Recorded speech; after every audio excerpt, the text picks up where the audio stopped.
Stars Podcast. This is the Let me talk to you.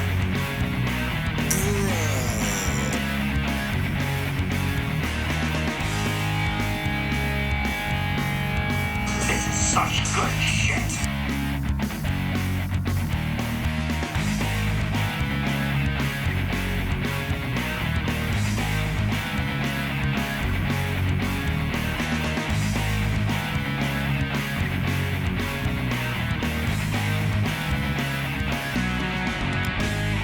Yes, sirree.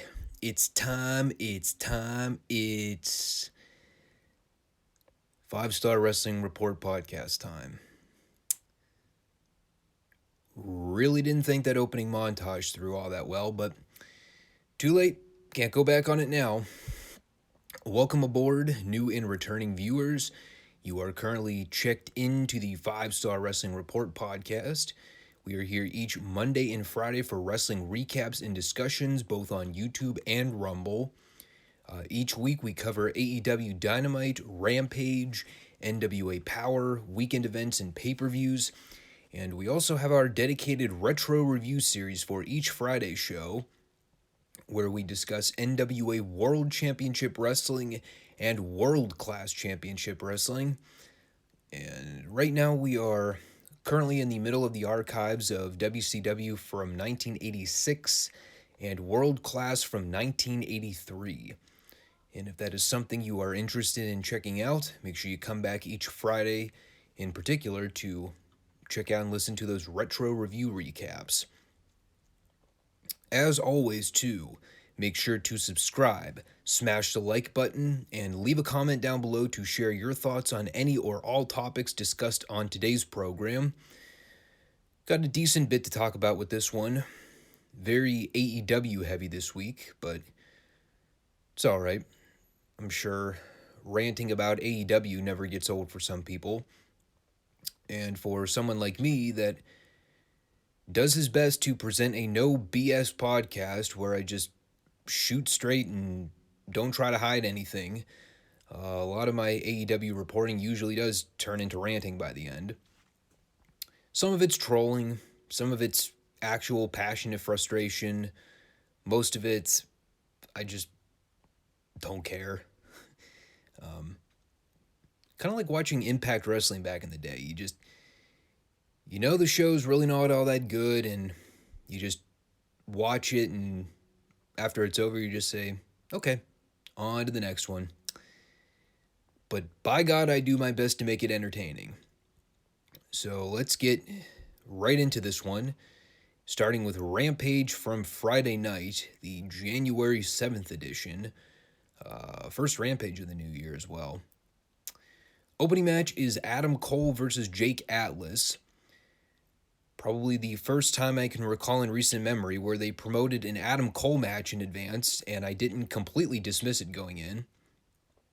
I left at the line where Excalibur informs us that Jake Atlas is undefeated in AEW, going into this match at a solid 1-0 record. He's such a fucking idiot. It wasn't a bad match or anything, although the ending was rather unfortunate. It was all moves, which is kind of what I expect a Jake Atlas match to be at this point. I mean, no offense to the guy, but he wasn't exactly NXT's greatest success story when he signed with them a couple years ago. And whether that was the fault of the booking team in NXT for not doing more with him, or just the fact that Atlas really didn't have much going for him in terms of personality or star power, he was always just kind of a guy in WWE. The ending, like I said, looked like it was kind of improv.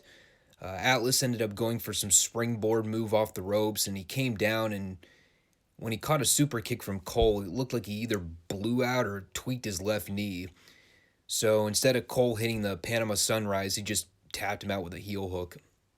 So that sucks. I mean, dude just signed with the company last week, and he's already down with an injury. Seems like we're going to be seeing more and more of this kind of stuff with AEW programming, doesn't it? Guys doing dumb, unnecessary, high-risk spots that they can't confidently pull off, and they're going to keep hurting themselves in the process. I've said it before, man. They got to monitor that shit. Someone's going to either get seriously hurt or outright die. And I know that's a very dark thing to say, but I've watched wrestling for many a years. I know how that high-risk offense usually works for a lot of guys. So, yeah. Like I said, the Jake Atlas thing sucks. Of course, what more would you expect from someone that joins a wrestling business with a gymnast background?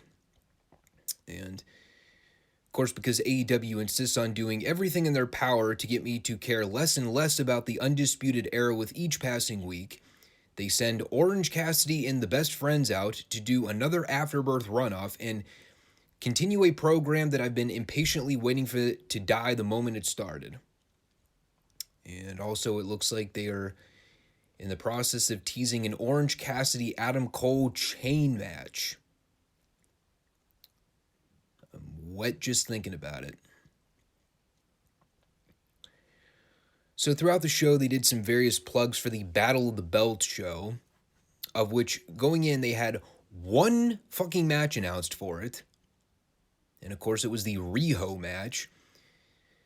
So apparently they decided the day before, hey, if we're going to advertise a Battle of the Belts, might be nice to have, say, more than one belt match booked for the show. So, I'll be honest, this next segment, I really wasn't all that clear on. Think the idea is Cody Rhodes is out with an injury or something, so they're doing a Dusty Rhodes Sammy Guevara match to crown an interim TNT champion. Sure, why not? Who gives a fuck at this point? Up next, we had Hook beating Aaron Solo in relatively short order. Again, though, it's AEW, so they have to let the job guy get in brief offense. But they're showcasing more of Hook's offense, which is good. Taz doing his damnedest not to mark out like Jerry the King Lawler used to do with Grandmaster Sexay back on Raw years ago. It was fine, though. I've said it before, they got something with the kid. Just need to be careful they don't overexpose him every week. Also got the announcement that Ricky Starks is defending the FTW title against Matt Sydal. Starks, who was gravely offended that AEW did not book an unrecognized undercard championship on the Battle of the Belt show. By God, talk about when knowing your belt doesn't mean shit. When you can't even get it booked for a show all gimmicked around belts. Just toss that thing in the trash along with the WCW TV belt. Ruby Riott and Riho wrestled Jamie Hayter and Britt Baker. It was merely boring. Only thing that gravely offended me about it was the decision to have the 90-pound, 5-foot ballerina get the hot tag on two grown 120-pound women. That visual looked absolutely retarded. As did most of Riho's offense, but we'll get to more of that when we talk about the title match the following night. I still can't believe that one of the stories they're actually trying to play up as legit is the fact that Britt Baker has been completely incapable of beating Riho. Not that there was any doubt in my mind that Britt was retaining the next night, but still, everything about Riho is just ridiculous at this point. She's not even a good wrestler either. It just makes her push so flummoxing. So then we get the main event. A Falls Count Anywhere, Anything Goes, 6-man clusterfuck match with 2.0 and Daniel Garcia taking on Santana Ortiz and Eddie Kingston. The best part of which occurred before the commercial break when they did the split screen with the pre-match promos. And while the heels are all ranting, Kingston and PNP jump them, and Mark Henry with the smoothest transition just goes, "Looks like the fight's already started." And as the guys are fighting on one side of the screen, there's Mark Henry on the other side just smiling and looking totally calm, cool, and collected. I love Mark. He's so great. Just there to pick up a paycheck. Can't blame him. Also, I cannot confirm this for sure, but I'm almost positive that I heard Matt Lee utter the phrase, "suck my ass," during this promo. It's quite the visual. So anyway, they do the garbage match. There's absolutely nothing worth noting about anything that happened. AEW does these kinds of matches every week, and it's the same boring formula every time they do it. Guys brawl, they hit each other with plunder, the announcers make insider jokes amongst themselves, and then we get a shitty finish. Long gone are the days where actual street fights, no holds barred, falls count anywhere, no DQ matches actually meant something of value, and they actually had intensity to them. Nowadays, they're just Norman Smiley fuck-off sessions. Also didn't help my sanity listening to Jericho's god-awful commentary throughout this entire thing. It was one of those matches where, because the entire thing is built around brawling and smashing each other with gimmicks, the match pretty much starts to drag after the first 5 minutes. So, of course, what do? Well, they have the thing go almost 15. And, of course, the finish sees the babyfaces going over clean. So, what happens immediately after the bell? A heel beatdown. Gotta get that heat. Also, Jericho could run down to make the save because, the dude just can't help himself but try to find any excuse possible to keep himself relevant in this company. And, I don't even know what it's building towards at this point. I really have no desire to see a Jericho Kingston program, and the last thing I really want to be seeing is another 8-man follow-up with Jericho teaming with the Faces and 2.0 and Garcia finding someone else to team with. But, then you factor in the whole thing with Garcia and Guevara the next night, and I guess they're already moving on to that program, so I don't know what they're doing. And they don't know what they're doing either. Don't even try to pretend like they do. And, I'll say the whole feud never did it for me to begin with. Much like, again, as I've been saying pretty much since post-Full Gear, unless there's something on this show involving CM Punk, MJF, or Bryan Danielson, I really don't care.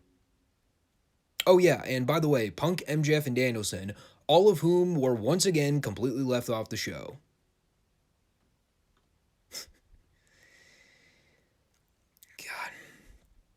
I don't even know what to make of Rampage at this point. The cliche go-to response I always have is reverting back to the same running joke about the fact that they have no idea what they're doing. Clearly they don't. You watch a show for 5 minutes and you think for a second these people have a single fucking clue where they envision their company 3 to 4 years from now? With the way these people operate? If you actually believe that, you're a fucking tool. I'm sorry. And really, the biggest takeaway from Rampage on Friday is that based on the way they booked the segments, it literally didn't seem like a damn thing had been resolved from the previous programs. The Undisputed Era Best Friends story, still going. The Dante Martin Team Taz story, still going. Britt Baker and Riho, well, as of this show, still fucking going, but hopefully was concluded after the result of the previous night, or the following night. And again, even with the babyfaces getting the clean win in the main event, it looks like the garbage-ass 2.0 Garcia versus Kingston, Santana, and Ortiz program is still going. I don't get it. It's not even like any of these feuds are compelling in any way either. Again, it's just trying to get dudes on TV. That's really what it feels like at this point. And like I said, at this stage, if it doesn't involve Punk, Danielson, or MJF, I'm sort of checked out entirely. And I can't be the only one that feels the same. I know I usually take a counter approach when it comes to my viewing experience with AEW, but I can't imagine that there's not at least one other person out there that hasn't soured on at least some of these programs. And again, especially when it feels like the only reason they're being continued is because Booker of the Year can't figure out what the hell else to do with any of them. Long-term programming, huh? Give me a break. And moving along to the Battle of the Belt show the next night, I'm not going to spend a whole lot of time writing down everything because, to be honest, matches weren't really all that good. Well, no, that's a lie. Sammy and Dustin was pretty good, although the Canadian Destroyer table bump was really fucking stupid, but I'll get to that in a minute. The one thing that stood out to me was how dead the crowd was for pretty much everything, which, I mean, if we're to presume that this is part of the taping schedule, they probably filmed all the Battle of the Belt stuff last, which accounted for why the crowd was so quiet and burnt out, but for a first ever show dedicated to try and stake their own version of Clash of the Champions, they couldn't have picked a deader crowd to film it in front of. So, we had Dustin and Sammy in the opener to crown the interim TNT champion. Again, why? I have no idea. Just roll with it. Again, as I alluded to a second ago, it was probably the best match on the show, which really isn't saying all that much. They did some stuff. They did a spot early on where Dustin actually called a breather spot on Sammy because he was tired after running the ropes. And Sammy actually obliged, which was comically stupid. There was the real dumb part where Dustin gave Sammy the pile driver on the outside ring mat. And Sammy did the deal where he sprung back into the ring at the last second to break the 10. And it would have been fine if the spot didn't consist of Sammy laying on the mat all the way up until the count of 9 and then immediately leaping up to his feet to no-sell the pile driver. I'm not kidding. That's exactly what he did. He Shawn Michaels kip-upped and then sprung back underneath the ropes. I mean, they picked things up a little bit as the match went along. I will say this, Sammy probably does the best bump for the Crossroads I think I've ever seen. I have not seen bumps like that since watching The Rock take the Steve Austin stunners back in the day. But then we get the table bump, which is probably the point where I got taken out of the match entirely. Because you see, after seeing Rey Fenix's arm dangling out of its socket just this past week after a botched table bump, I guess Dustin and Sammy decided, you know what would be a grand idea? Let's do a completely pointless and dangerous table bump for the fuck all of it. What could possibly go wrong there? And again, much of this circles back to the case I just made this past week's Dynamite, wherein apparently, somewhere in the AEW rulebook, the regulations for wrestling matches are as follows. You are permitted to hit the ring and run blatant interference when a match is in progress, and that won't get you disqualified. And you are also permitted to use gimmicks during championship matches. That will also not get you disqualified. Don't ask me why. Again, just roll with it. It is the Nitro effect, as I commonly refer to it as. It doesn't make sense. There's no logic to it. But the more you think about it, the more you get angry. So just accept it and move on. The criminal part of this Canadian Destroyer table bump, which thank God did not result in death for either party involved, it was followed by Dustin rolling Sammy back in the ring for a 2 count. Because we must do more moves. We must follow this up with more wrestling moves after we just saw a man get driven head and neck first taking an upside down flip bump off of the apron through a fucking table. But by God, that spot, that can't be the finish. That'd be fucking ludicrous. We can come up with something more clever than that for a finish. And so, after the Canadian Destroyer table bump that was not the finish, what did they use as the finish here? Well, they had Dustin and Sammy go through a series of cradle pins, and after a couple reversals on the mat, Sammy just randomly pins Dustin with a sunset. Great agenting.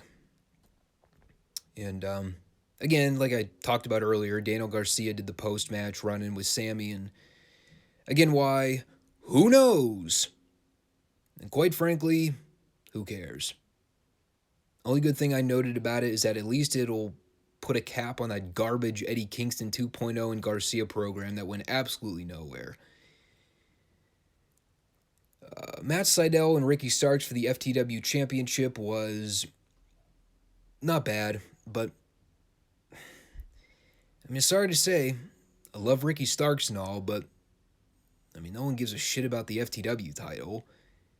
And I'm still not even sure whether or not the belt is even considered a recognized AEW title. And based on what Taz said on commentary, it doesn't sound like it is. And again, most of the matches just moves. There were like 4 or 5 moves in a row that Starks took from Sydal where he came precariously close to landing on top of his head and neck. And I pooped myself with each passing move. And again, they did some stuff. Starks won with the Rochambeau, and I immediately forgot about pretty much everything that happened in it after the fact. And then we get the main event, Britt Baker and Riho for the AEW Women's World title, where the entire story going in was that Britt was afraid of Riho, the challenger, because she has never been able to beat her. And if you actually watch the show and you take one look at Riho and you take one look at Britt, you're probably laughing uproariously right now just thinking about the idea of them trying to get people to buy into this bullshit. And if that wasn't laughable in and of itself, they actually constructed a story in the early goings of this match where Riho managed to successfully lay out Britt Baker, Jamie Hayter, and Rebel all in succession. Yes, all 5 feet and 90 pounds of Riho, effectively taking down 3 grown-ass women that outweigh her by a good 25 to 30 pounds and tower over her by a good 5 to 6 inches. Ridiculous. Now that right there, that is a clear-cut example of when a non-wrestling fan tries to make a cliche argument that wrestling is fake. I will concede that in that particular case, they're absolutely right. And again, match sucked. Riho's offense is absolutely preposterous. Britt should not have been selling and going 50-50 with her as much as she did in this match. The spot where Rebel pulled Britt under the ropes to take the bullet for the double foot stomp should have been an immediate disqualification. But again, because the show is 1999 Nitro Light and it's run by monkeys, the match kept going. The false finishes and interference from Rebel and Jamie. Just fuck that shit, man. I cannot believe the lengths this company goes to protect fucking Riho of all people. But whatever, Britt won. Hopefully they move on from this, and for the love of God, get Riho off my fucking television. Like I said, one solid match on the show with a really stupid table bump included. One forgettable match for a belt that's not even an officially recognized title with the company.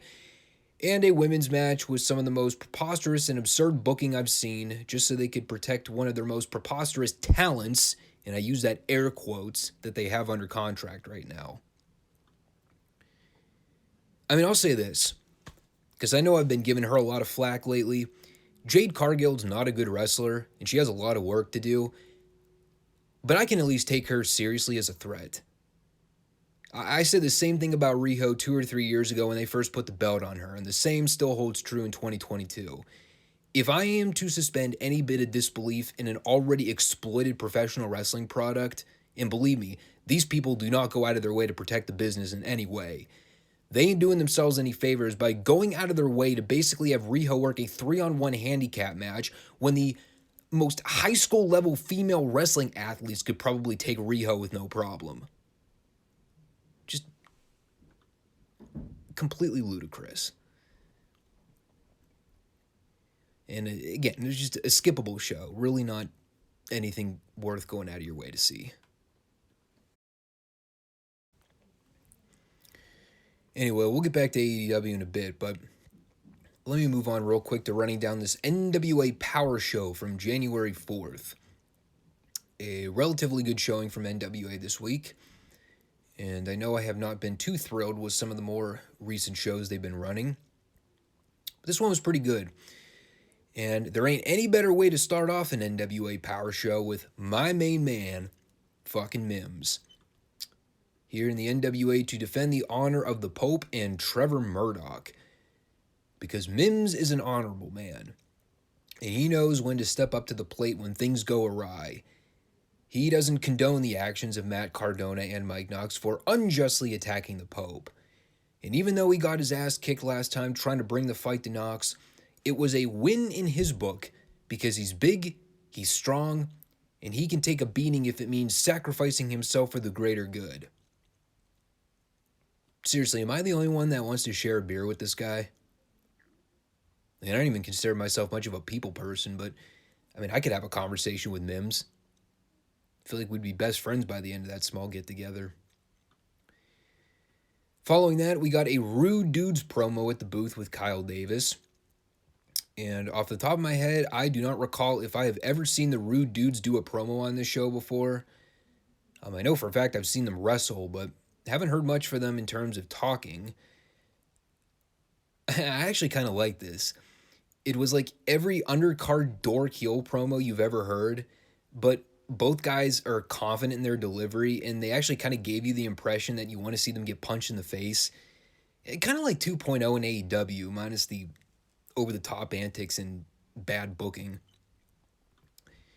And that transitioned into this four-way match, which I think Joe Galley took the most long-winded way imaginable just to simply get to the point that it is a qualifying match to see who gets a spot in the NWA Junior Heavyweight Championship Tournament.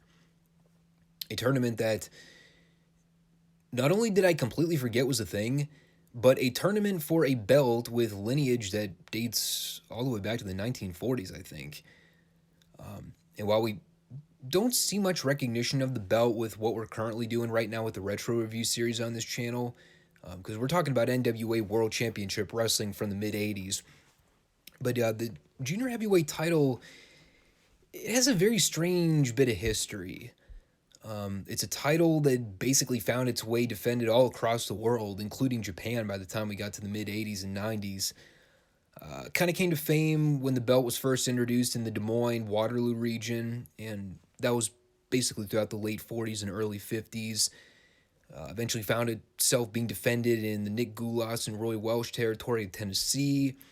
Eventually worked its way down to the tri-state area under Watts in the 60s. By the time he got to the 80s, Crockett Promotions was promoting the belt on its programming for Mid-Atlantic TV a lot. It's crazy stuff. And I would honestly love to hear some of the historians and experts go into some more detail about that belt, because it's one of those belts that I think gets lost in the shuffle in the archives of wrestling history.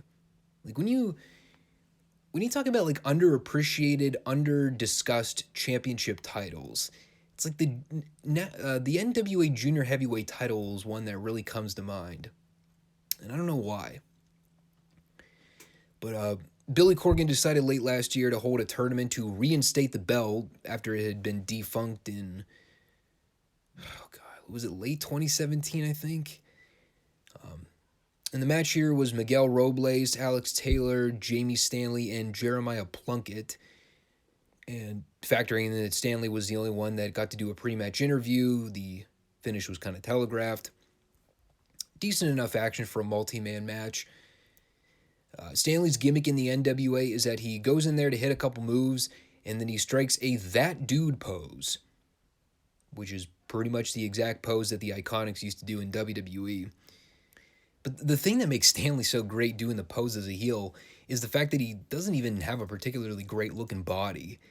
Like, he's certainly not out of shape or anything like that, but he doesn't necessarily have what you would call a typical swimmer's body.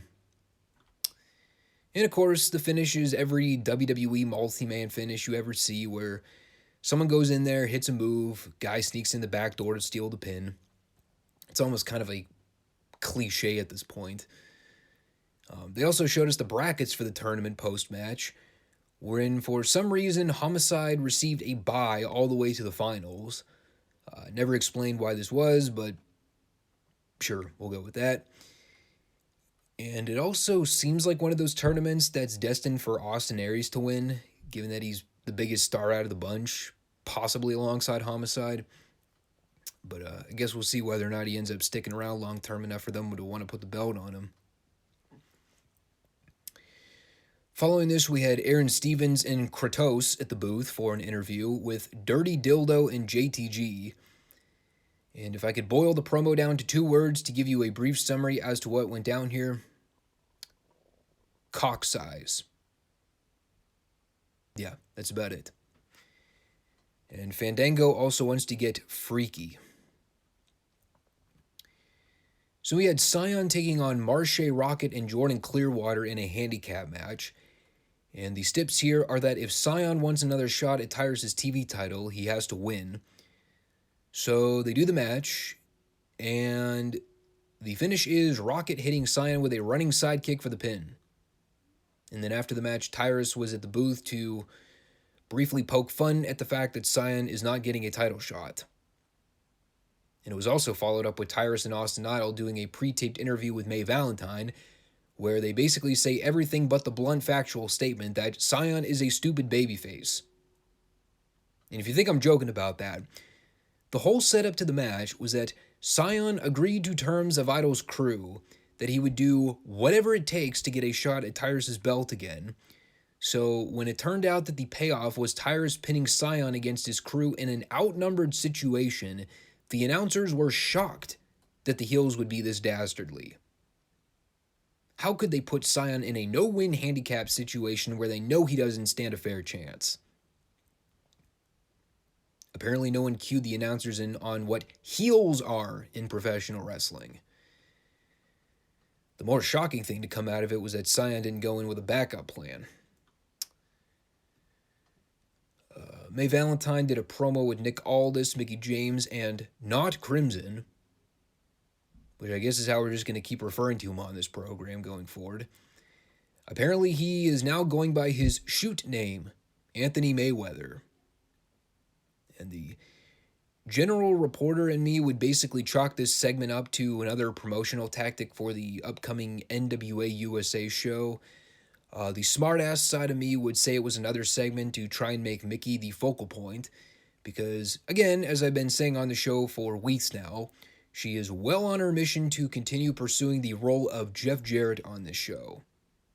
Has to make everything about her, despite the fact that probably the only person on the planet Earth that thinks she's a bigger deal than she really is Mickie James herself. For the love of God, I hope this all doesn't build toward Mickie being the one to beat Camille for the NWA Women's title. That is the last female person breathing on this planet Earth that needs to beat Camille clean, which is probably why they will do it.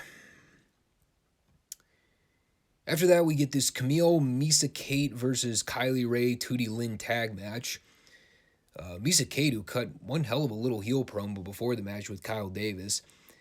I have no idea where the hell they found this chick, but I mean, wherever they found her, they should definitely keep her around for more squashes. I think Galley said they signed her from freelance wrestling, if I'm not mistaken. She wasn't bad in the match either. Granted, most of it was just her selling, but, you know, she held herself perfectly well in there. Kylie's actually a solid worker, too, from what I've seen. She just has the Leo Rush syndrome where she shows up somewhere for a cup of coffee and then she randomly disappears and claims she's retiring every 5 minutes. And it's like, you know, even if the NWA wanted to push her to the title picture, she's just too unreliable given her track record. I mean, I wouldn't push her all that hard. At least not until they know she's actually going to commit to them. But, yeah, that all said, it was a pretty good tag match. A couple choppy parts here and there, but I mean, it's certainly better than most AEW women's matches I get on a week-by-week basis. And while I'm not crazy about the gimmick of the Smiling Dragons, Kylie and Tootie as a tag team going after the women's tag belts, I mean, I could get down with that. At least it would give the women's tag division something to work with. We had OGK and Colby Corino and the Fixers at the booth for a heated exchange. I really didn't write a whole lot down about it, aside from the Hilarity of the visual of seeing Matt Taven cut a promo and put over how great Colby Corino and his father are, how they saved Taven and Bennett's wrestling career, blah, blah. And meanwhile, while Taven is spending like 2 minutes putting over Carino's family accolades, there's Colby, all 5'6", 170-something pounds of him. He's just sitting on the shoulders of his 2 muscle bodyguards with his arms crossed like a total dweeb. And, like I said, the whole thing eventually boiled to the Fixers getting into an argument with Taven and Bennett. And that spiel at the booth led to an impromptu Matt Taven Wrecking Ball Legursky match, wherein once again the entire premise of the match was all centered around wrecked balls and dick jokes. Because even with grown-ass adults, there are still 2 universal truths when it comes to comedy. Poop jokes and cock jokes. They're never not funny. And I have no idea why, but hearing Velvet Sky say the phrase wrecked balls, hilarious unintentional comedy. Match was your standard big guy, smaller guy match, and Matt Taven is not necessarily what I would classify as a small guy, so that goes to show just how big Legursky is. But Legursky beat on Taven for a while, got the heat. Taven made a comeback at the end. They did a sunset reverse from the superplex position out of the corner for the Taven pin. It was a good finish. Had a quick promo with Genocide, letting us know that she's done with Taryn Terrell and Paula Blaise. I don't know why. I don't see these characters on television enough to really care. But if it means seeing less of Taryn on screen, thumbs up to that. Mike Knox and Matt Cardona were at the booth for a promo, wherein the entire premise of the promo was Cardona joking about how much the NWA sucks and that they should do WWE presentation on the show to, quote, change with the times.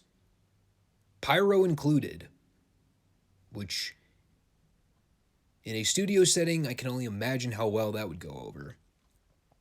But that is 2 wrestling promotions within the span of last week that have put over how much better WWE is than their own fucking product.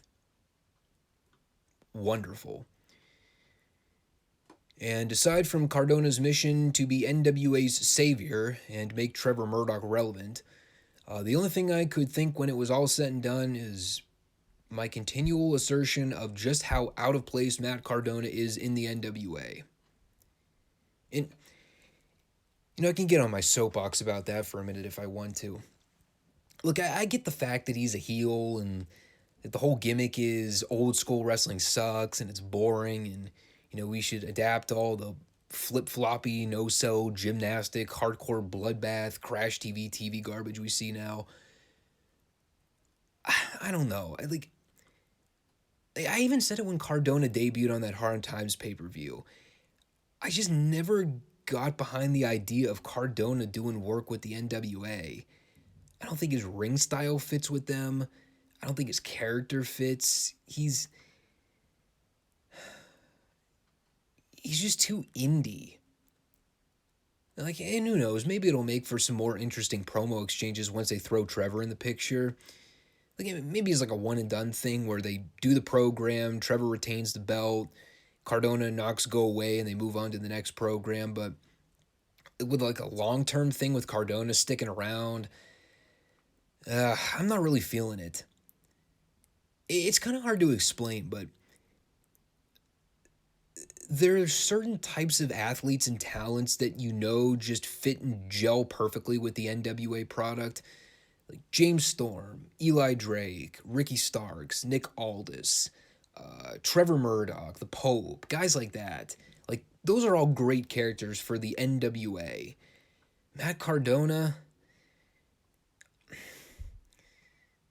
I still get way too many WWE vibes with him. It's just one of those inclination things. Up next was Natalia, Markova, and Paula Blaise, and because Taryn was involved here, I went ahead and exercised my social distance rule and socially distanced myself from watching her being annoying. So, bye!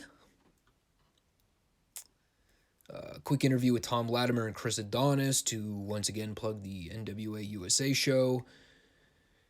Adonis still cannot cut a promo after all these years. That is about all I took away from that one. And our main event, a 6-man tag with the End taking on...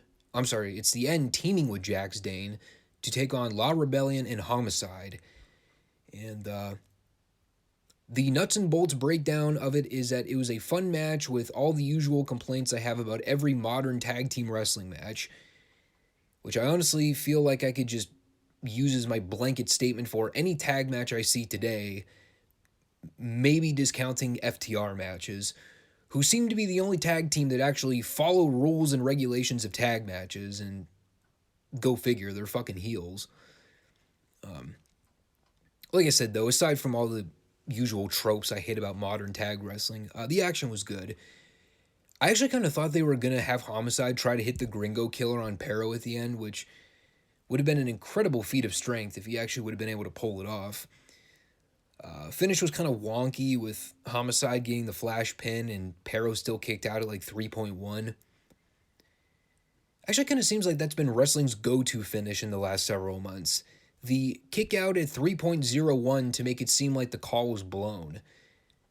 And if it was ever actually factored into a story follow-up, I could probably get behind it, but I mean, with the way wrestling is nowadays, it's really hard to tell whether or not it's story-driven or if it's a legit fuck-up.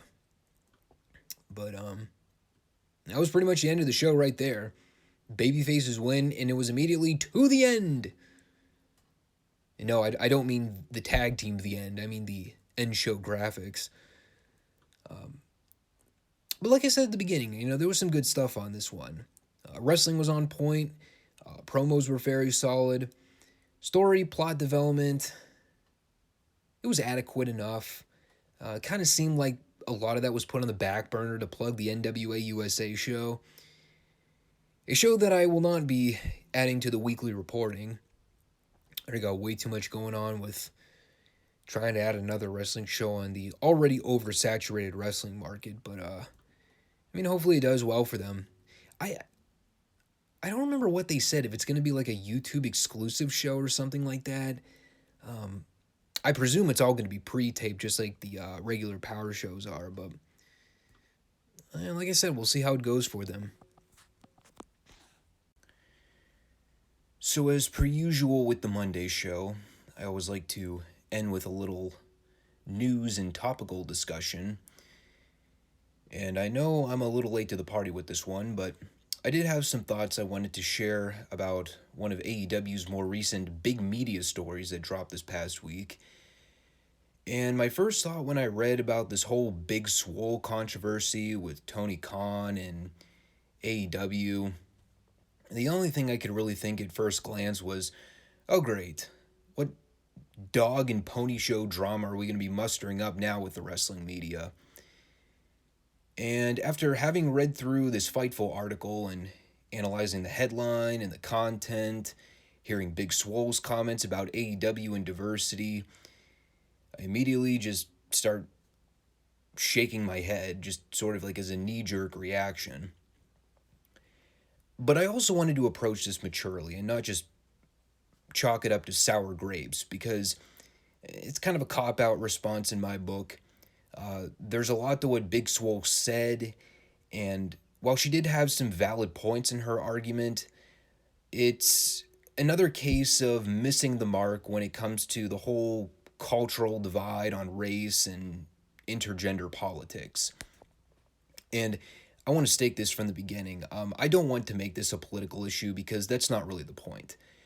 I'm just pointing out that in today's culture, we're already very hostile and politically divided as it is, and while there are certainly discussions to be had on topics of racial issues and gender issues, what have you, I also read enough of these stories and listen to enough political commentators to understand with this discussion comes a sort of forced political twist where the sole purpose is to drive particular narratives forward and in essence to keep people more politically divided and segregate culture even further.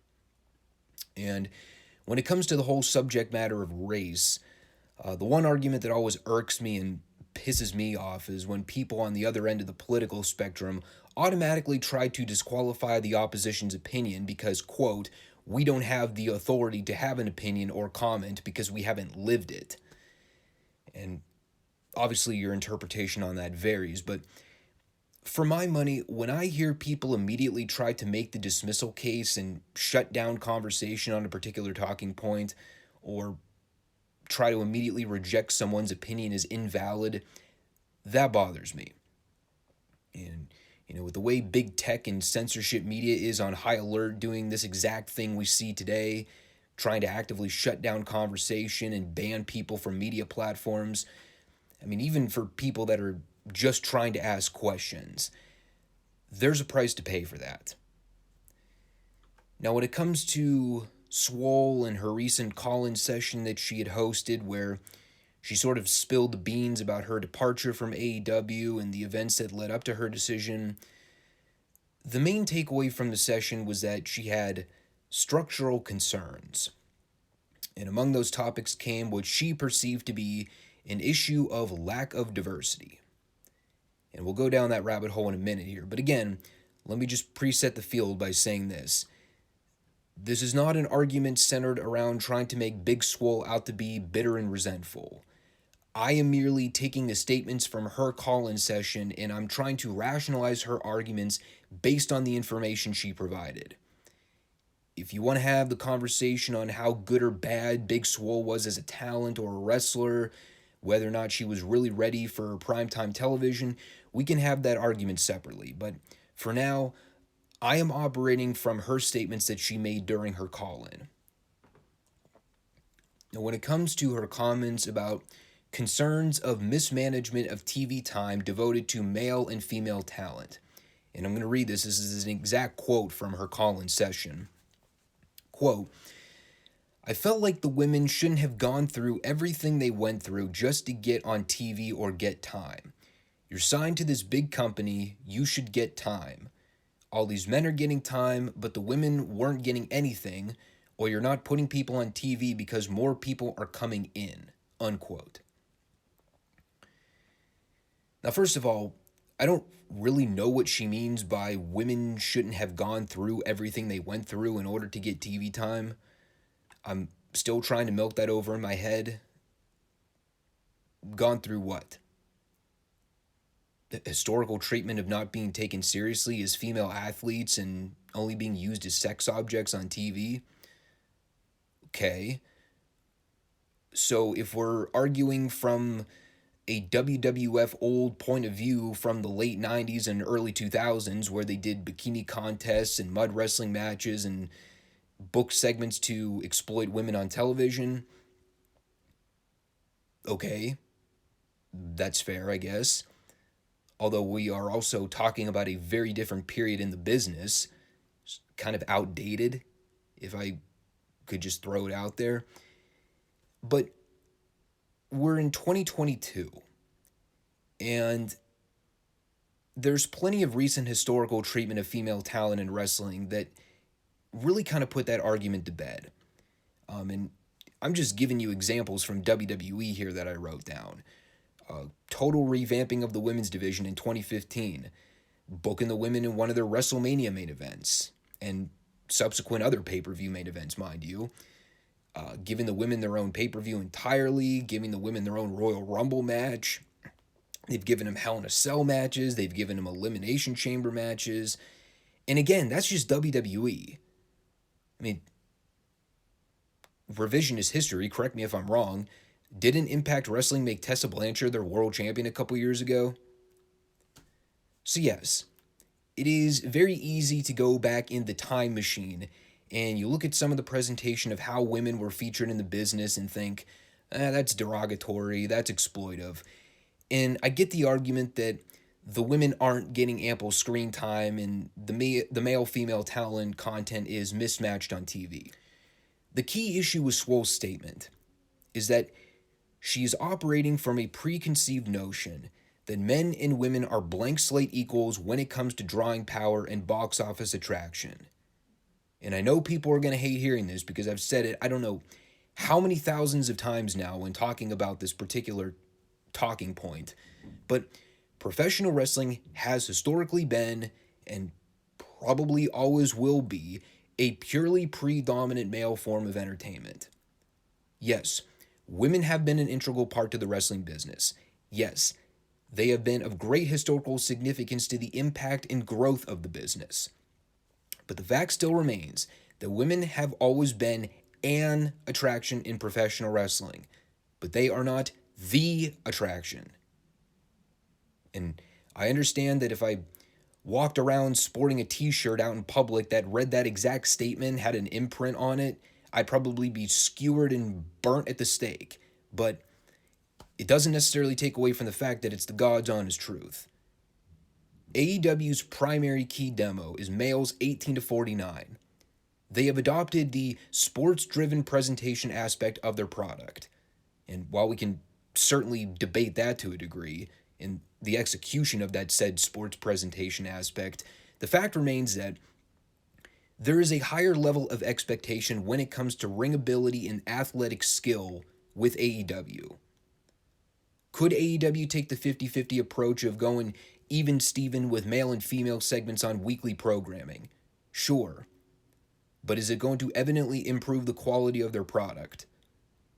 No, not really. And if you want a prime example of this in modern wrestling, take a look at what NXT 2.0 is doing. Most of their show is very 50-50 split between men and women, and while you could easily make the case, yeah, those women are green as fuck and not as athletically talented, sure. To which I immediately would retort with, yeah, and what's so different about AEW's female division? Take away Thunder Rosa and Serena Deeb from the equation, that women's division is stacked with just some of the most green, lesser experienced female talent you could find on the market today. And trust me, you ask the average AEW fan what segments are usually the lowest point of the show, they're probably likely to say the women's division. Pure and simple, AEW's female roster does not come close to matching the skill and ability of the male roster.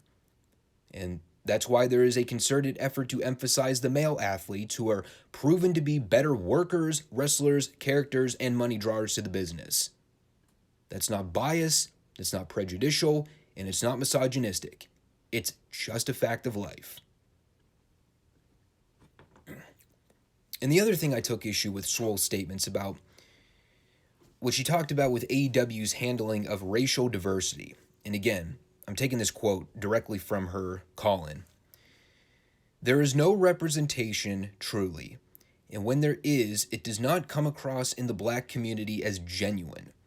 I knew something was up when my daughter, who loves watching wrestling, she would watch AEW all the time, she would say, "Mommy, there is nobody that looks like me on AEW. There's nobody that looks like Daddy." And then she started watching WWE because she saw Bianca and Big E. Why are people saying it'll take 3 years before AEW to have a black champ? This is a scripted sport. It should not take that long if you have been watching WWE for 50 plus years and you know what not to do. Unquote. And I know that is a very lengthy statement, but there's a lot to unpack there. Okay, first of all, let's get the pink elephant out of the room first. The idea of using a child as an emotional attachment to try to stake a claim for an argument, that is debate class 101 rule breaking. You don't use emotional appeal to make a case, and especially when you try and thrust children into the equation, you've immediately cut your case off. So, that in and of itself bothered me. But the reality is that Swole's comments on AEW having zero representation is just pure fallacy. And I know Tony Khan jumped aboard with this and he threw his 2 cents in, which he probably could have handled better with his tweet, if I'm being frank. But his follow-up tweet basically included a laundry list of names like Jade Cargill, Anthony Bowens, Dante Martin, among numerous other names, all of whom have been predominantly featured on television in some key storylines in the past few months. Even if her argument stems from the lack of black representation when it comes to whom gets pushed in the main event title picture or the top of the card spots, again, I can still poke holes in that argument. Because let's look at some of those names. Bowens, Dante, Max Caster, Powerhouse Hobbs. Are any of the current names I just listed ready for main event positions in the company, much less be world champion? Maybe in 3, 4, or 5 years. But to say that these names should be prioritized over established draws and proven commodities like CM Punk or Bryan Danielson, that's just silly. Tony Khan would be an idiot to sacrifice Danielson and Punk's main event pushes for Dante Martin and Anthony Bowens right now, especially when it's for a known fact that Dante and Bowens are nowhere near ready for that kind of spot. Again, in 3 to 4 years, sure, we can have that conversation again. But in January of 2022, no.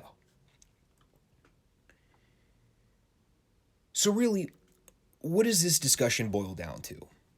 What is the thesis of the argument? Well, when it comes to racial diversity in AEW, the conversation that we should be having is something held on the basis of looking at equality of opportunity over equality of outcome or equity. I don't care that professional wrestling is a predetermined, scripted form of entertainment, because pro wrestling is also a business. And like any rational business with common sense and logic, the goal should always be to promote and reward the most qualified, skilled individuals, regardless of sex, orientation, race, religion, any other predetermining factors. My main issue with Swole's comments about AEW's lack of diversity is that based on what she presented in this call-in session, all the frustrations that she vented, it really does seem like her argument is purely analyzing and basing her entire case through the prism of blank slate equalism. And again, that's a Steven Pinker term for any of you out there that don't know what that is. Just go read about the blank slate from Steven Pinker. It's in a couple of his books as well, but he has articles on it as well. Her fundamental premise is that men and women should have equal screen time on TV because men and women are equal. AEW should be pushing more black people to the top because they're black, not necessarily because they're ready for that spot or that they have earned that spot yet. But they need equal representation in the hierarchy of the business. So instead of trying to center her argument on the idea that AEW should be pushing their black and minority wrestlers on the basis of skill and talent, her argument is actually advocating that they be pushed solely based on their skin tone or based on the set of genitalia they happen to be born with. And if you learn anything from history, and you study and know anything about intersexual dynamics, men and women's brain development, how we function, how we're wired biologically, you can easily come to the conclusion that it has historically been proven true time and time again.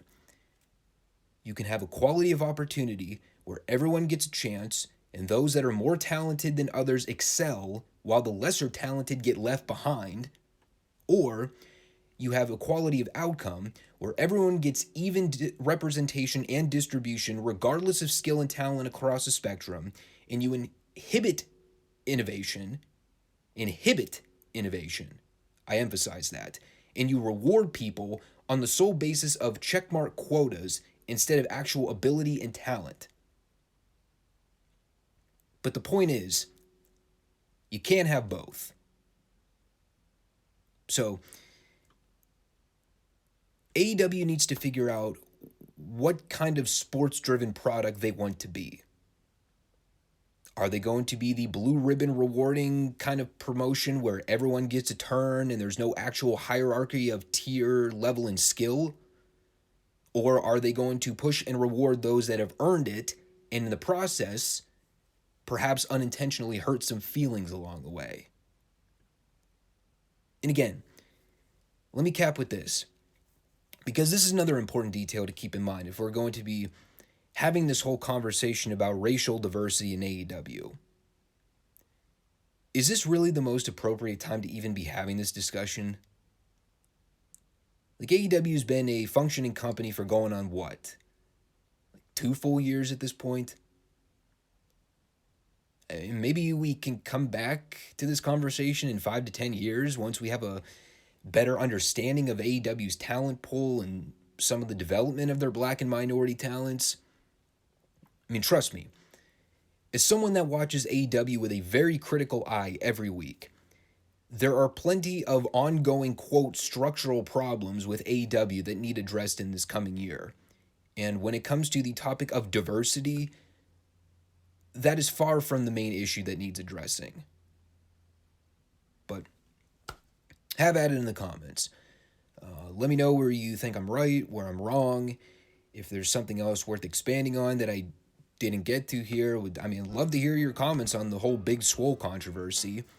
And again, I understand it's easy to go with the standardized nuts and bolts Cliff Notes summary of Big Swole sucked, she wasn't a good wrestler, she shouldn't have been on TV. Okay, fair. But in the context of what we're talking about here, it's a different discussion. So, we'll have it at that. That'll bring us to the end of the show this week. If you're interested in checking out more FSWR content, stick around each Monday and Friday for new content here on YouTube and Rumble.